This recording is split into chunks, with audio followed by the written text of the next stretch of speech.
Welcome back to the show. In today's episode, we're diving into the real-time challenges shaping the market right now and what they actually mean for your business. From fluctuating prices and unpredictable lead times to the growing labor shortages, the landscape isn't just shifting, it's accelerating. We'll also break down what's happening with bead supply, the ongoing impact of long-haul logistics, and how AI is starting to influence decision-making across the industry. And of course, we can't ignore one of the biggest pressure points right now, the ongoing glass shortage, and what that means for availability, timelines, and cost moving forward. If you're trying to stay ahead in a market that's anything but stable, this episode is for you. Let's get into it.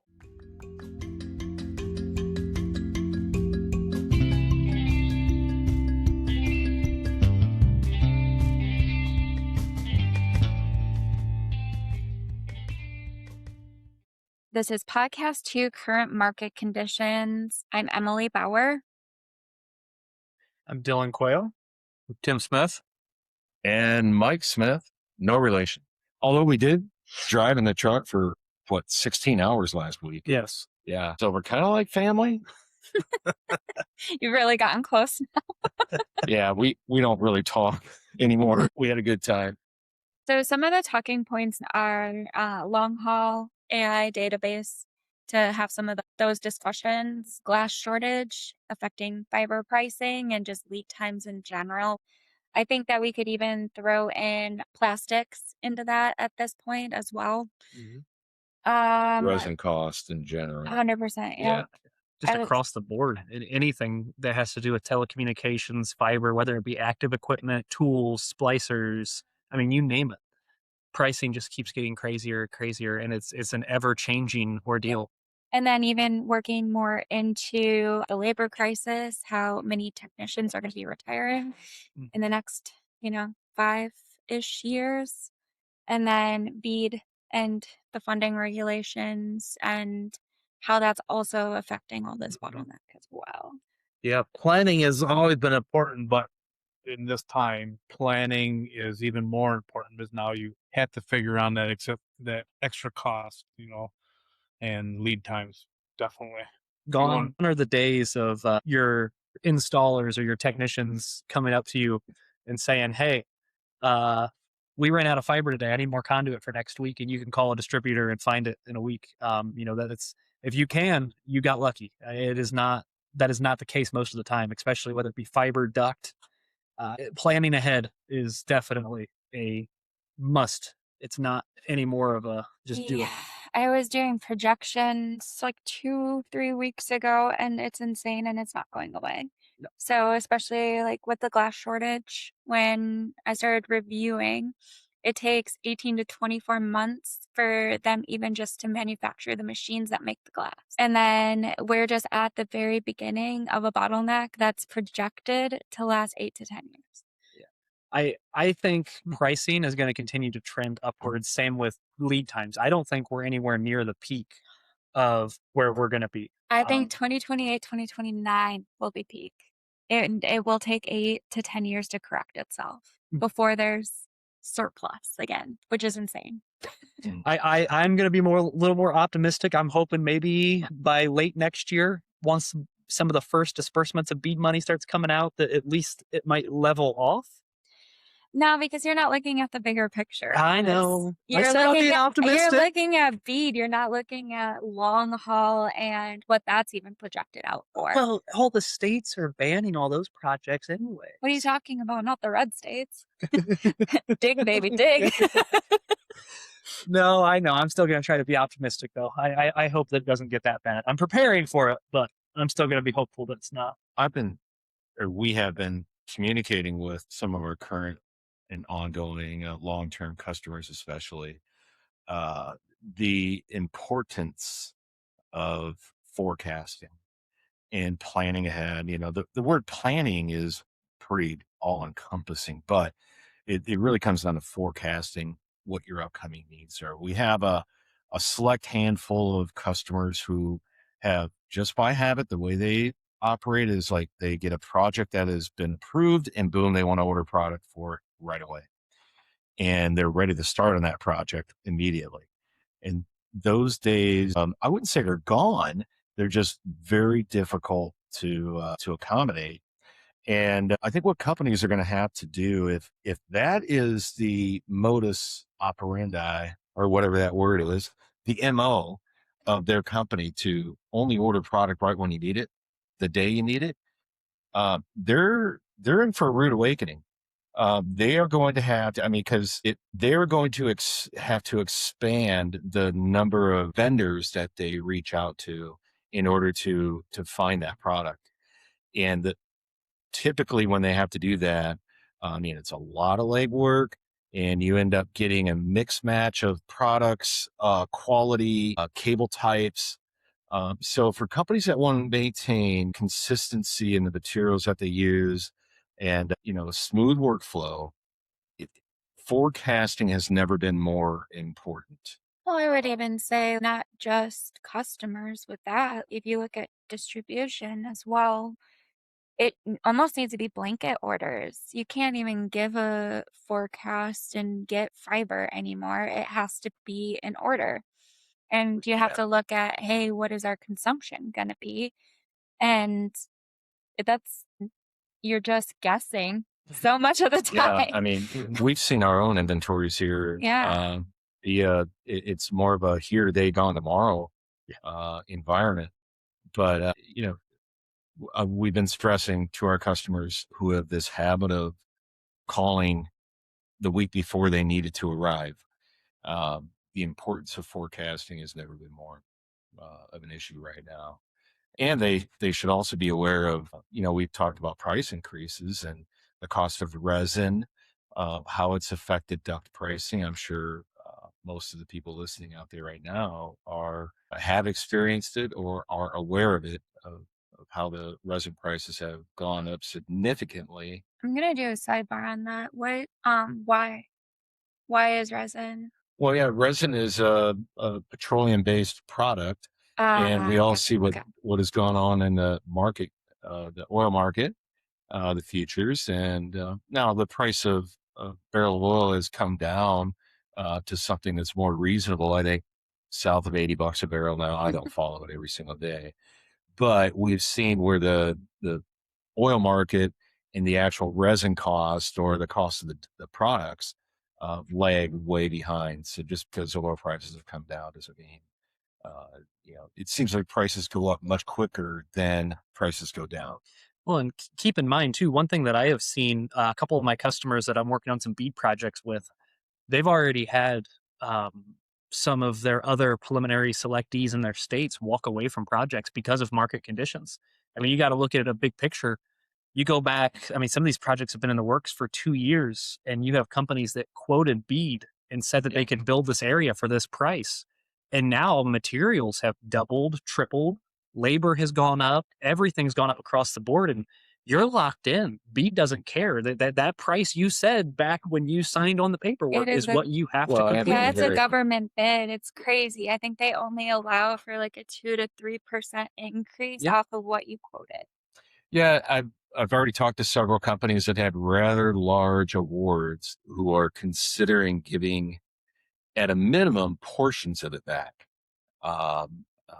Basically not accepting the award now, not going forward. Yeah. And, it's due to a lot of different factors. Yes, the cost of construction has gone up. Mhm. When the price of diesel and gasoline goes up as high as it has, and the cost of labor has gone up, a lot of these original quotes and estimates and budgets were based on pricing of 18 to 24 months ago. And Yeah, it's not a reality anymore. no, it's not. And, uh, and then we haven't even talked about what's going on in the fiber, the glass market, the lack of availability, the lead times, the cost has, on many of the cables has doubled. And it's having quite an effect, which can also be an opportunity for some of us that have solutions that are geared towards reducing the overall cost of a build and increasing the efficiency of it.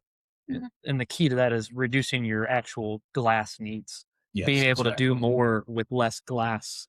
Yeah, finding deployments that utilize lower fiber counts, literally just going from 48 to a 24, uh, reduces your cost drastically. Yeah. And With current market trends, everybody loves to have extra glass, but where we are right now and where we're going to be for the foreseeable future is this is the era of future path. Put in the Yeah. duct bank now, work with lesser count fiber. And then if you need more glass down the road, you have the availability to add extra fiber to one of those extra ducts. yeah, definitely you still want to you want targeted available fiber. So, your backbone or your whatever terminology you want to use in your network. But I typically call it a backbone that all your feeder cable or your feeder fibers were stored. But you're definitely people that are doing dedicated fiber to each home from the CO. That I don't know of a more expensive way of building out a network using high fiber count uh, is almost not feasible for most ISPs right now. Yeah. I mean, there's just so many things that are contributing to the glass shortage, just in general. I mean, you have all of the bead funding that's rolling out currently. You have the hyperscalers, but like even you have like the defense portion also utilizing that fiber as well. I mean, how much? I forgot how many miles are in a drone. It's insane, isn't it? Yeah, It is. I'd have to look into that. I don't know the type of glass as far as, 250 micron, 200 micron, whatever it is, or if it's bend insensitive, if there's a different quality of glass for a drone than there is for, It's the same core, but I agree with you. I'm going to guess it's probably a 200 micron for weight. Purposes. yeah. But regardless, yeah, I mean, there is miles in every single drone, and it's actually kind of crazy. I followed some of the footage and stuff from the battlefields and seeing some of the pictures after some of these drone attacks go on. And it literally looks like there's snow on the ground. Mhm. And it's just thousands of fiber cables that have been strung back and forth from the drone flying around, or tens to thousands of drones just kind of going back and forth. It's cool if you look up some of the pictures. Wow. So explain. Sorry, I know it's kind of getting off topic, but I kind of It's want to not. understand what that is. So wait, I'm they're actually using be able fiber to share some. actually shoot. No, so the because of the fact that each side is jamming radio signals, they have converted to fiber drones. So the drone actually has a spool of fiber on it, and as the drone goes out, it leaves behind a tail of fiber, and that tail is actually at the controller. Oh, okay, And that so makes more every sense. time a drone goes No off, wonder it needs miles and Yep. miles. That makes way more no, sense. every time a drone Okay, goes it's a off, closed system. Somebody can't Mhm. hack into it. Exactly. Yeah. And there's no way to jam it. There's no way to stop it. I think majority of our glass shortage issues, aside from military purposes, is due to the hyperscale AI and data center build outs. It's like a spider web. It is. It looks Yeah. like snow or like a spider web across the ground. There's just little fibers everywhere. That is interesting. Really interesting. For those of you listening, I'm just showing an image of a battlefield in Ukraine that's just showing tons of cable. Tying it back into market trends, what the market conditions have forced companies to do, and I think it affects certain ISPs are affected differently. Now, if you have an ISP that is building in multiple markets, maybe they're building in a competitive market, overbuilding other providers that are already existing, which you often see in bigger cities. Their approach is different. They are actively looking for ways to cut costs. Their investors have demanded, and in some cases, most cases, set a threshold of cost, a ceiling. And as long as they can stay below that, they can build out. But if they can't build it for under X amount, they're not building it. Then I think there's another type of ISP out there that has more of a defined area, and they're not actively looking for new markets, to build in competitively. They may have an area that they're building out, and maybe they're filling in new developments and whatnot. Uh, those companies tend to stick with, even though the costs have gone up, they just factor it in.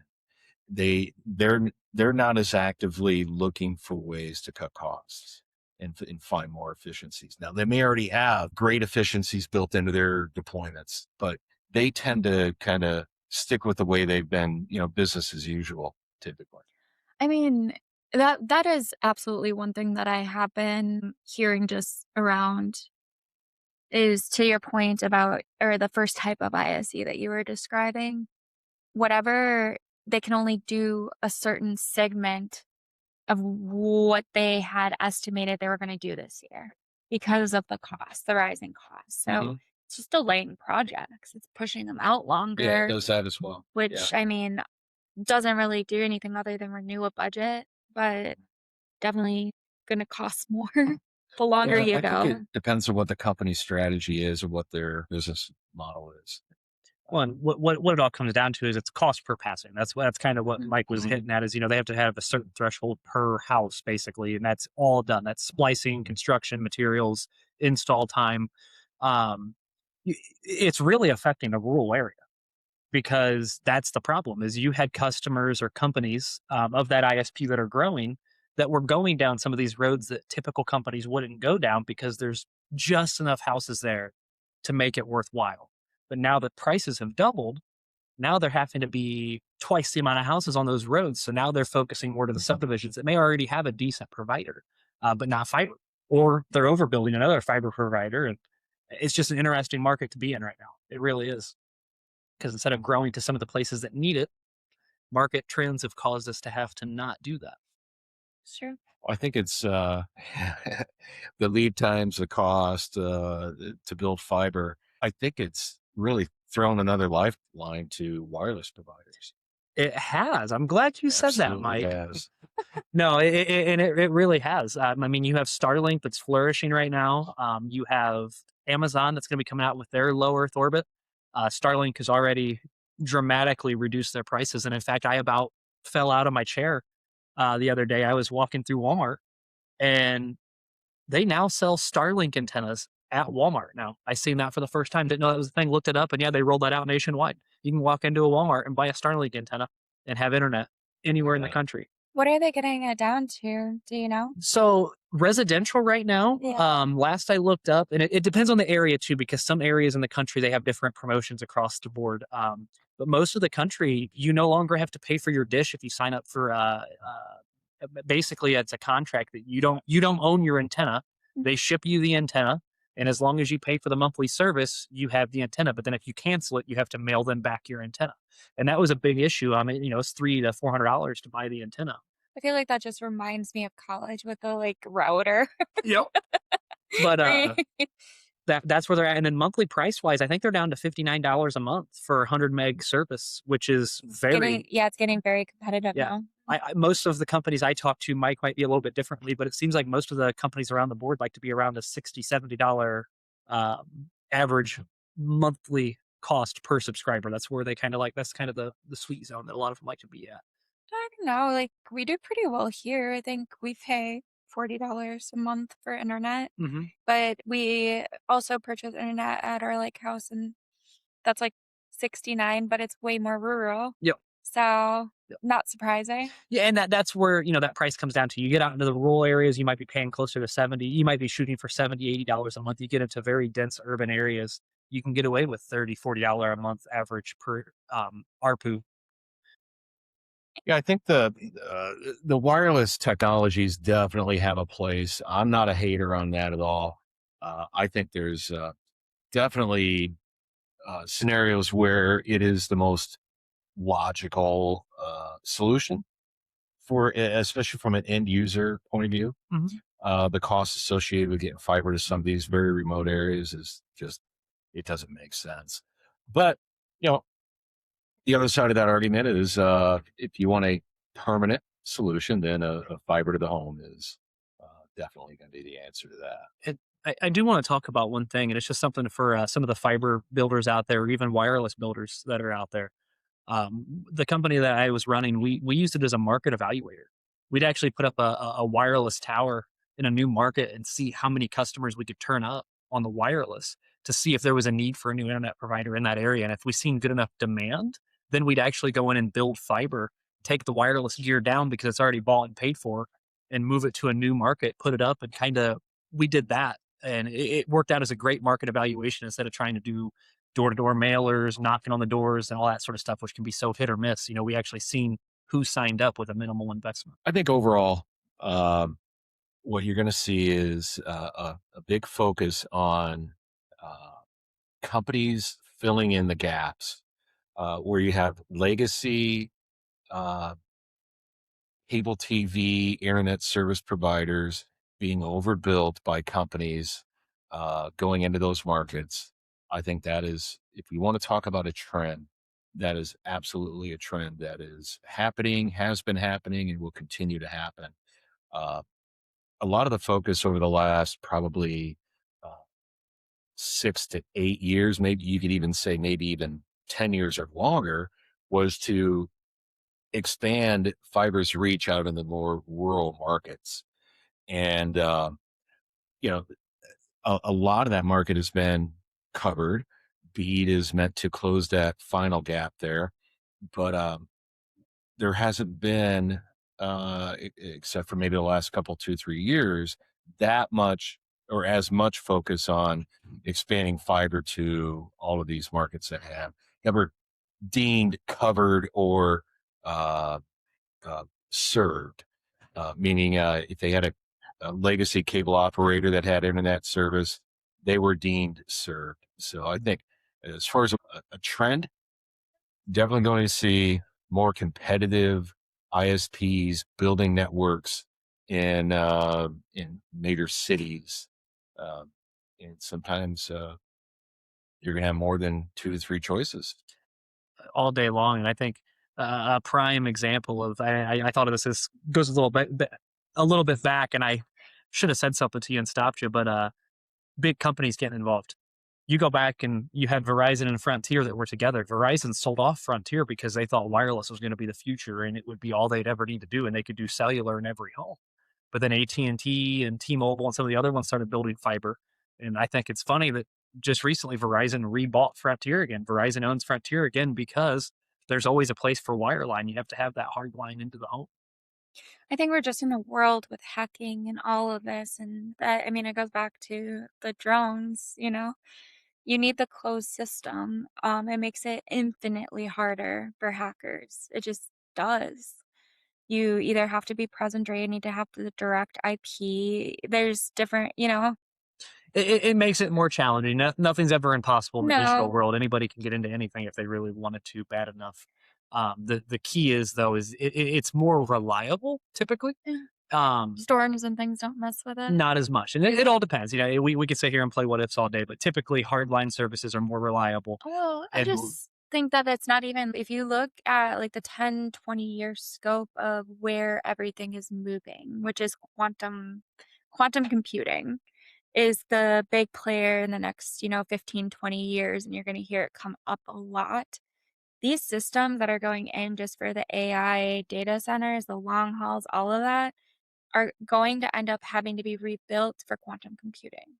There's just, and it will have to be glass and it has to be fast. And I mean, you're talking pulling up just an insane amount of information in a millisecond. Mhm. yeah, yeah. And at the rate that we're growing, I mean, people don't realize, the data center thing. Not all of it's AI computed. A lot of it's also storage. 98%, I believe it's 98% of the internet. All of the things on the internet has been created and uploaded in the last 2 years. Mhm.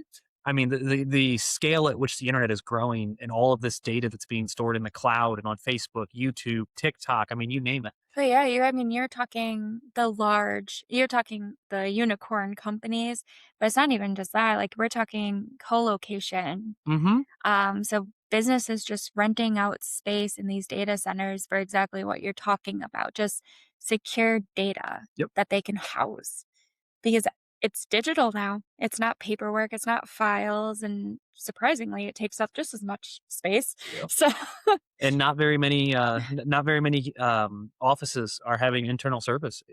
Everything's in the cloud, whether it be AWS or any of the other Azure.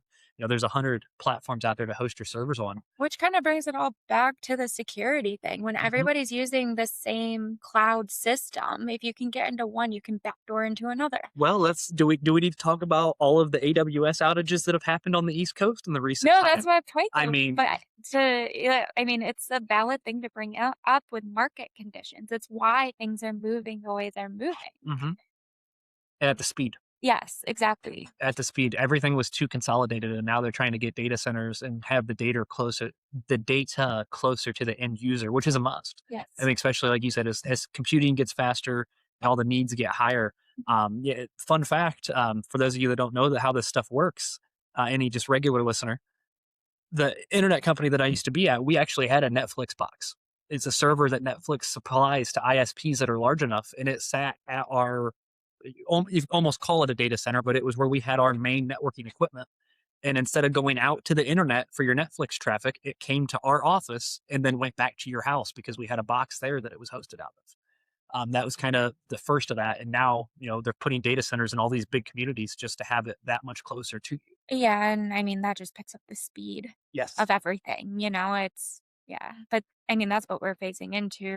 We had to summarize. I think you got a couple of different areas of the market that are causing the conditions to be what they are. You have our hyperscaler that is tying up and eating up a lot of the glass capacity that's available from the manufacturers. And then the other layer of that onion is bead. We're starting to see some projects. Some have already been completed and have active customers on their networks, their bead net systems. And we haven't quite seen the big wave of bead fiber orders being placed yet. No, I haven't seen the mass of long haul either. no. And That's what I was saying, like, just getting next 2 into years, yeah. the beat argument, I wouldn't even say we've seen the beginning of it. I think we're just seeing the players that are ahead of the curve. I think we have a very small minority of all of the awardees that are placing their orders ahead of time. And we're going to really start to see it start ramping up here towards the end of this year when the first round of disbursements start to go out nationwide. And then And it's going to be a huge tidal wave of even companies. to that point, if you received a fiber quote in April, that quote is so far gone and not valid anymore. Mhm. Companies are finding that out. Like, oh well, we budgeted on this quote we got. Well, it's so far from reality now, right now, and so companies are finding that out, and I think that's it's all come to be a reality. I think it's the perfect segue to go into some funny stories, and that goes right into what you just said. One of my big customers was a longtime customer of ours. He hasn't ordered in a little while. He's been using up some materials he placed quite a bit of. Got a hold of me, wanted to place some orders, and I said, "Hey, just so you know, costs have went up quite a bit. So make sure you take a look at this. I'm not just going to send this to you. I want you to look at it first."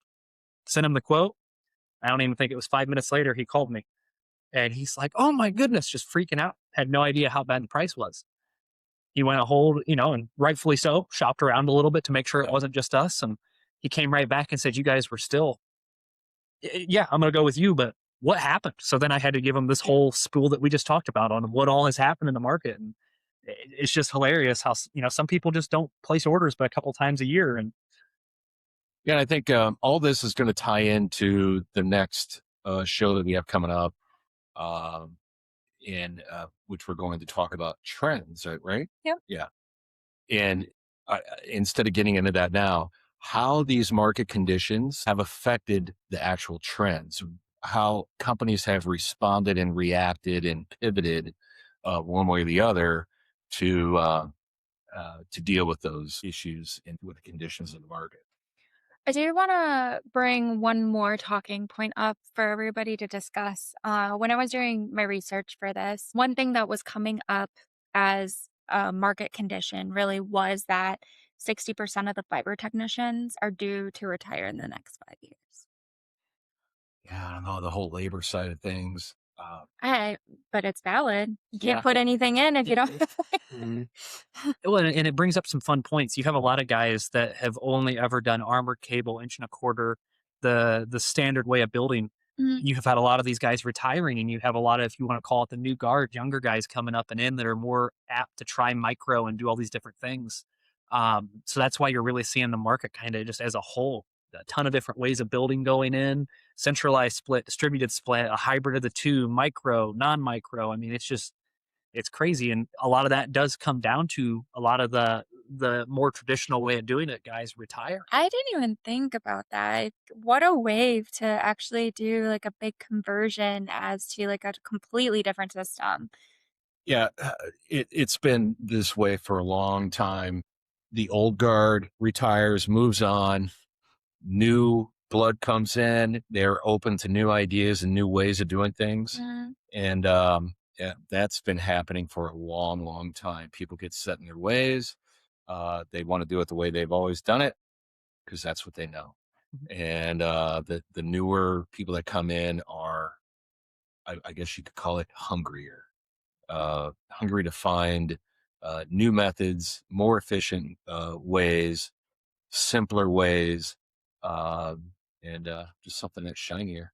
Well, with the labor, if at some point, is there going to be more automation? Will there have to be? There definitely will. I don't know. I guess if I had to try to sit here and figure out what might be the next big thing, we already do it in MDU space. Is preloaded fiber in conduit, cutting some labor time, trying to figure out a way to have that same thing work for your outside plant going down the road. I know that there's kind of already a way for that to be done, but it's not necessarily, I would say, there yet. It's still kind of cooking in a way. It still has some bugs to figure out. It works well in the MDU space. It saves a little bit of time.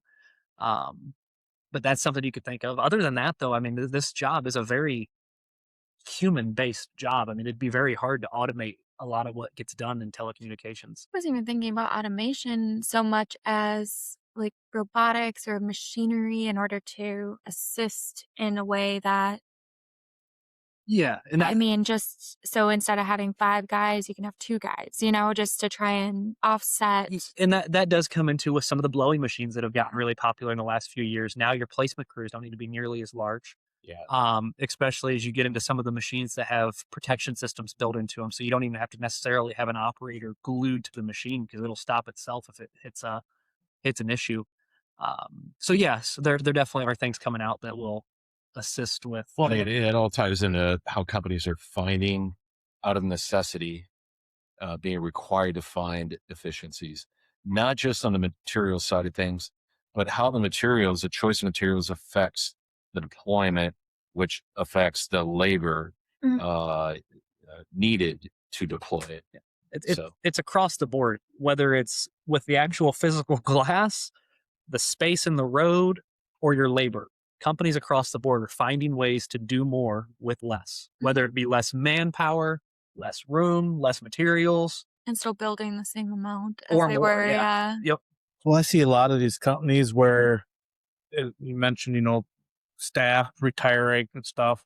Um, they had to maintain that larger staff to be able to maintain that older plant. Now, with the amount of fiber going in the ground, you don't need as many technicians to maintain that plant because it's a newer plant. It's not deteriorating cables and stuff as like a copper or a coax.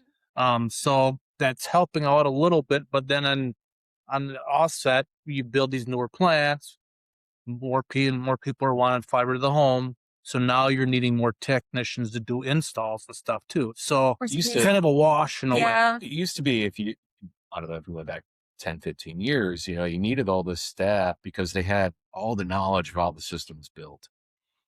You had a lot of legacy plant out there. And so a lot of the staffing was repair. Right. Used to be called repair and installation. Now it's mostly just installation tech. Mm-hmm. And these fiber to the home networks are much more reliable, most of them that are being built. So the repairs are the whole idea of fiber to the home is so we have a more reliable network that doesn't have all these trouble calls that, there's still going to be the router that lost power, the power supply that came unplugged, the farmer. GFI outlet that got tripped, and The guys that don't want to pay for zero touch provisioning, and the customer reset the router for the 6th time that week, and you got to roll a truck out there to reprogram. But you see more and more the call centers are educated and equipped with the information in order to help customer get through that on their own without a truck roll. That's the beautiful thing with fiber. It really is. From an operator that ran ISP networks, our wireless stuff, we would be getting trouble calls. I would say 10 to 1. 10 of the trouble calls were wireless versus fiber. And of that one call of every 10, I'd almost say 45 to 50% of them were in the home issues with a router, whether it be Wi-Fi related issues or just didn't have enough internet. They weren't paying for a high enough package. Fiber really is way easier to troubleshoot from a management standpoint because there's a lot less failure points. Mhm. Perfect. Mike, you want to sum up again? No, I think I'd already summed it up. You really summed it up. As we talked about, I think the biggest thing is planning ahead and being prepared for this to continue to unfortunately get worse in a lot of ways. I mean, we're not at the peak yet. It may be a year away, it may be 5 years away, but we're nowhere near the peak yet. I think just prepare that the peak hasn't happened. Yes, just be prepared and plan ahead. Yes. Some of them might come down. You know, if you're a big enough provider, maybe you might have to weigh the costs of the unsecurity of the rising prices and think about, you know, warehousing. It's where, you know, on a larger, it'd definitely be easier for a larger ISP, but figure out, you know, can I offset that cost of rising prices by now and just warehouse more? I mean, you know, I've ran into some ISPs where they like to have a year's worth of materials on hand always.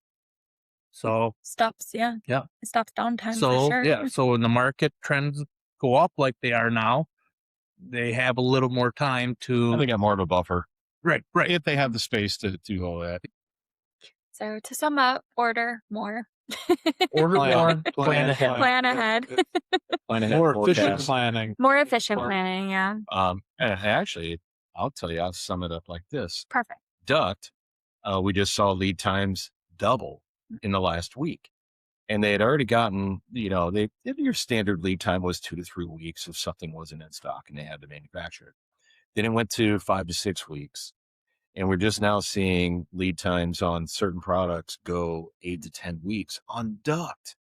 And fiber. I just got a quote back for 10 to 12 weeks. Yeah. Mhm. And fiber, 16 to 20 weeks on the low side if it's not if it has not been manufactured yet. I thought that was optimistic. I was like, Well, and you're hearing, you know, 52-week lead times again, reminiscent of COVID. I think we are absolutely headed right back there. I think it'll last longer than COVID did. The demand for high fiber count fiber is not going away anytime soon.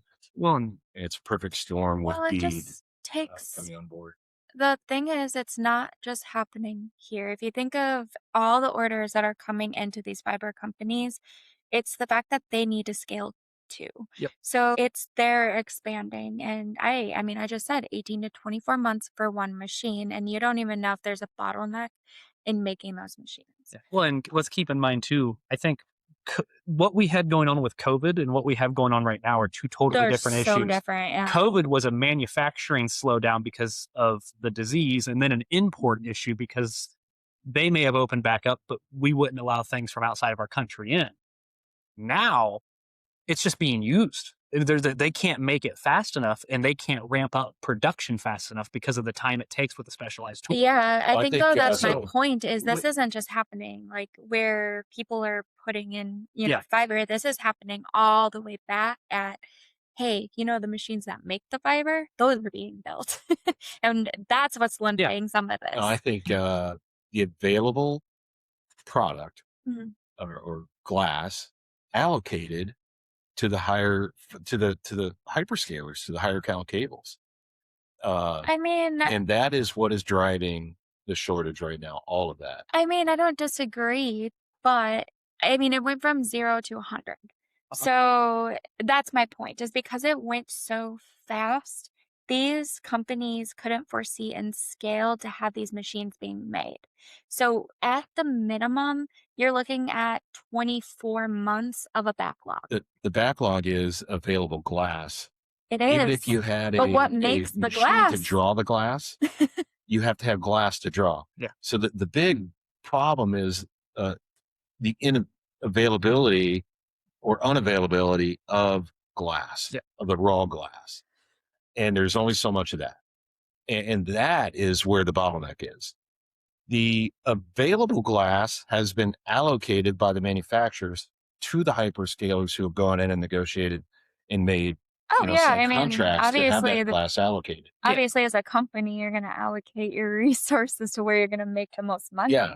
Well, and Yeah. it was a very easy decision. I mean, you had Yeah. two hyperscalers that partnered with two different cable manufacturers to take over, what is it, like 40% of the domestic glass for the next 2 years? Yes. And it's insane because if you think about it, though, as a manufacturer, what a hell of a deal, right? Mhm. Because you have one line, you're making the one product that they want. You don't have to switch the lines. Mhm. It's ideal. And they're giving them a forecast of what they want to produce. And it funds them to make more lines. It's the perfect business decision, Yeah. and that's why they did it. Now, I do have to say, I think had those two hyperscalers had not negotiated at the exact same time and closed the deals within a couple days of each other, and then both went public at the same time, I do think there may have been some differences there, and they might not have gotten 40% of the glass for the next 2 years. But that's the fun part of they went in behind the scenes and did it, and I it mean, happened within a couple days. We're also looking at an insane issue with the fact that there just aren't that many glass manufacturers in the Yeah, world. 100%. Yeah. But I'm saying it wouldn't matter if you had 10 more glass manufacturers. They don't have the glass to manufacture anything. Yeah. That's the main problem. That's the raw. You could, if you had $1 billion and could, create your own factory with your glass drawing equipment, you still have to have a glass to draw. And so Yeah, we've had this but conversation if you with a company that diversify, wanted to start their own glass manufacturing. I'm like, where are you going to get your glass from? but that's my point. If you had more, there's 3 companies, tier 1 companies. If we're looking at in the world right now to Well, do that this, gets into the resources. You it have to does. get these But if you resources out have of the earth in order to create the Yeah, but if you the have 10 glass core. tier 1 companies all competing for the glass, it stops the hyperscalers from going and making a deal that takes 40%. They may take 40% of, one company's allocation, but they can't take 40% of the market share. Because you only have 3 companies, they can do that. With more companies, yes, there would be Yes. a little more competition. However, it still would have probably, like you said, they still would have taken a pretty large percentage of the market share, it just just maybe would have not been 40%. it just would have been way harder. It would have only been, like 20%. It would make it a lot easier for everybody else. Well, to wrap up for the 5th time, Yes. Yeah. plan ahead. We cannot It's say not it getting enough. better. Plan If you ahead. thought planning ahead 2 months in advance was planning ahead, that's not. No. It's 6 to 9 months, and in Yeah. some cases 12 months, Realistically, you depending on should the be scale of your project. you should be planning right now for what you want to do next year. And if you unfortunately cannot plan projects on the pricing now unless you're planning on buying More than planning, you should be placing your order to lock in your pricing.